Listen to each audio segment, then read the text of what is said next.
కాలం లక్షణం మింగడం. అందుకే అమ్మవారు చూడండి ఎప్పుడు నోరు తెరుచుకుంటుంది, ఓపెన్ మౌత్, ఎప్పుడు నోరు తెరిచే మూసి ఉండదు కాళీదేవి. పైగా 4 వేలాడు వేసి ఒకటి ఉంటుంది. ఎల్లవేళలా కాలం లక్షణం మింగడమే. ఎవడ అహంకారం ఎంతకాలం అన్ని వెళ్ళిపోవలసినవే.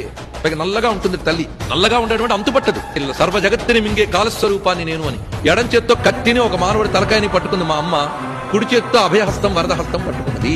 అంటే కుడి చేత్తో రక్షిస్తోంది, ఎడమ చేత్తో శిక్షిస్తోంది. ఆ కాలమే జగత్తునంతటిని కూడా. ఇప్పటికి నీలో ఆలోచించిన వాళ్ళ తలకాయలు ఎన్నైపోయాయో తెలుసా? అందుకే తలకాయలు దండగా వేసుకుంటుందట, కుర్రెల దండ. అంతేకాదు ఆచరణలన్నీ కలిసి ఒక చక్కని గౌన్లా కట్టేసుకుందిట. అందుకే ఆవిడ చేతులు, తెగిన చేతులు మొలక వస్త్రంలో చుట్టుకుంది. అబ్బో ఆ పుర్రు చూస్తే చాలా భయం అండి అంటే ఆ మాట కూడా పుర్రుతోనే అంటున్నా. తెలుసుకుంటే ముందు మనమే భయపడాలి. మనకు పుర్రు ఉంది. పుర్రె భయం అనే మాట పుర్రెలతోనే అంటున్నామా లేదా? అందుకే అమ్మా ఇప్పటికి అందరు బ్రహ్మలు అయ్యారమ్మా అంటే ఒక్క పెట్టలో ఇప్పటికి ఎన్ని కాలు పారిపోయాయో అందరు బ్రహ్మలు అయ్యారు.